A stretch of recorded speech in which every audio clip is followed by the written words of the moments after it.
Azt mondta nekem egyszer egy rendező kollégám, hogy 10 évvel ezelőtt azt mondja, Betlen, sose válj el, mert nem fogod láthatni a gyermekeidet. Ezt ismerjük. Ahogy a házasságot nem tudjuk sokszor kulturáltan intézni, ugye a vállást sem, és hogy ezen mit tud segíteni a jog, ezt megpróbáljuk most megvizsgálni, de előbb egy kis helyzetkép. Évek óta több szervezet igyekszik az elvált apák jogait is érvényesíteni, sikertelenül.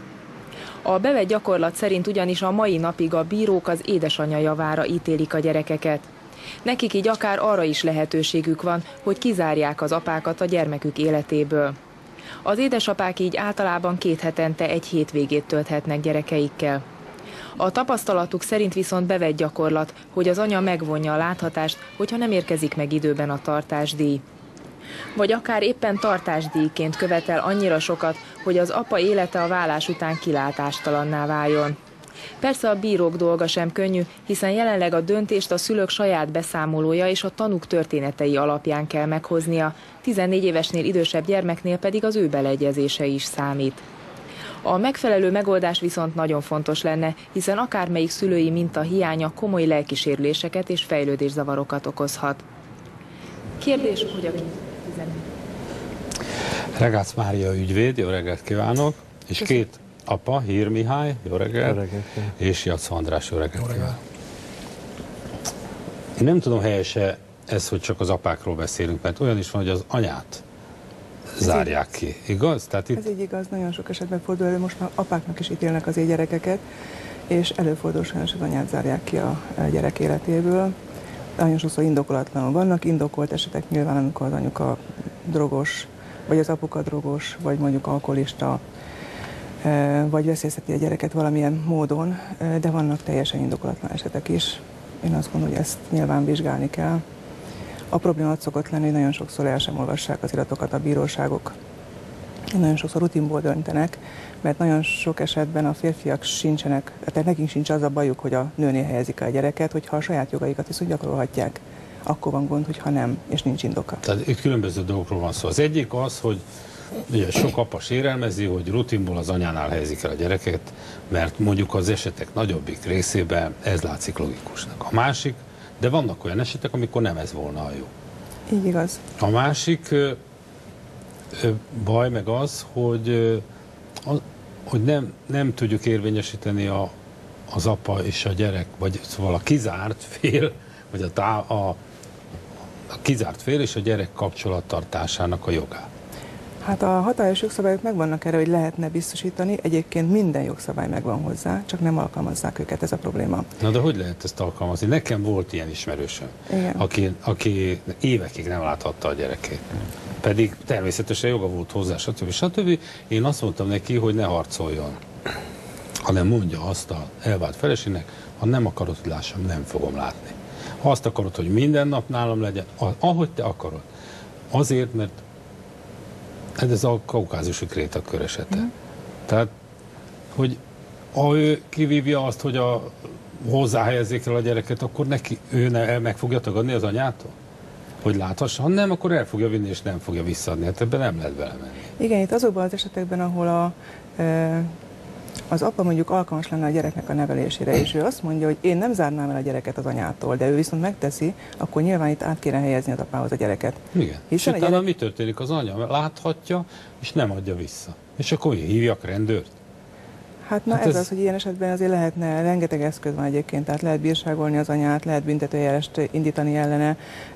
Ez tényleg le van szabályozva, tehát ezzel nem van a probléma. A probléma az, hogy például a bíróságok, amikor szabályozzák a kapcsolattartást, azt mondják, hogy 2 hetente hétvégén, a pótlás a következő héten. A gyámhivatalok ezt nem hajtják végre, mert azt mondják, hogy a bíró megmondta, hogy mikor van a pótlás, ha a pótlás eredménytelenül eltelik, a következő héten mondjuk a gyerek beteg, hát akkor többet nem láthatja, igaz, hogy megbírságolja mondjuk a gyámhivatal az anyát, de ez nem pótolja a kapcsolattartást. Bár a KED szabályozza, a KED 140. szakasza kimondja, hogy hogyan lehetne pótoltatni, azt mondja, hogy határidőt szab a gyámhivatal, hogy meddig kell az anyukának a kapcsolattartást biztosítani. Azt mondja a GER 30. szakasza, hogy igenis a pótlásnak meg kell történnie. De ezt a gyámhivatalok azt mondják, hogy szerintük ez nem így van, és nekik ezzel így nem kell foglalkozni. A bíró meg azt mondja, hát én már leszabályoztam, nem az én dolgom a végrehajtás, hajtsa végre a gyámhivatal. Na most az apuka meg az anyuka, attól függ, hogy ki a jogosult a kapcsolattartásra, ez a két dolog között így labdázódik, úgymond, és nem tudja érvényesíteni a Önnek mi a helyzete? Hát gyakorlatilag az én személyes helyzetem teljesen hasonló és szinte kompatibilis a Mihályéval. Mi egy megyéből jöttünk, Zala megyéből, és gyakorlatilag úgy tűnik, hogy az esetünkben lehet, hogy ez egy kifejezetten ránk specializálódott eset. Úgy tűnik, hogy gyermekvédelem mint törvény nem létezik, hanem az inkább anyavédelem. Hát az én ügyem az 2006-ban kezdődött. A bíróság megtette azt is, hogy 2,5 évig nem tartott semmilyen tárgyalást, mindannak ellenére, hogy 2 darab ideiglenes intézkedés iránti kérelmem volt, mivel kiskorúról van szó, így a hatályos törvény és jogszabályok előírások értelmében gyakorlatilag soron kívül kellett volna intézkednie. Aztán rengeteg kapcsolattartás akadályozása, meghiúsulása, ellenem nevelés, gyermek ellenem nevelése, és gyakorlatilag az összes érvrendszerünk szinte falra hányt borsó, a gyámhivatal a legvégső esetben volt hajlandó már csak bírságolásra, amikor az anya elismerte azt teljesen egyértelműen, és minden bizonyíték ellene szólt, hogy ő megakadályozta a kapcsolattartást, önhibája fölmerült. Na most ezt követően ugye a jogerős bírságot követően, ha ismételten akadályozza a kapcsolattartást, akkor a BTK 195-ös paragrafus lép életbe, azaz a kiskorú veszélyeztetésének a vétsége, ami a gyámhivatalt a BE büntetőeljárásról szóló törvény 6. és 171. paragrafusa alapján feljelentési kötelezettséggel terheli.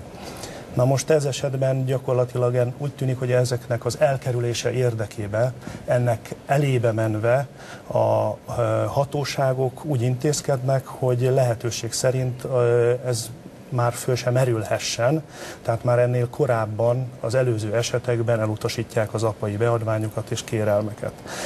A bíróságoknál gyakorlatilag a határozatok és végzések az apai érvrendszert, legalábbis az enyémet indoklási részben egyáltalán nem tartalmazzák, vagy nagyon minimálisan, és az anyai érvrendszert használják föl ahhoz, hogy az anyai státuszkót erősítsék. Az én esetem gyakorlatilag... De milyen érv van az ellen, hogy ön ne láthassa a gyereket? Semmilyen de valami sem. Azt mondja, vannak érvek, mert hogy azt tartalmazza az indoklás. Gyakorlatilag igen, tehát azokat tartalmazza az indoklás, amik igazából vitatott tények, tehát a bíróságot ugye tényállás tisztázási kötelezettség terheli. Tehát ő tagadja azt, hogy az ő hibájából nem látta ön a gyereket? Erről van szó? Nem csupán erről, tehát ez az egyik oldala a dolognak. Ugyanakkor gyakorlatilag semmivel sem vagyok alkalmatlanabb a gyermek felnevelésére, mint az anya. Ez fiú vagy lány? Fiúgyermekről van szó. És hány éves? Most már 5 éves, 5,5 éves. 2006-ban 1 éves volt, gyakorlatilag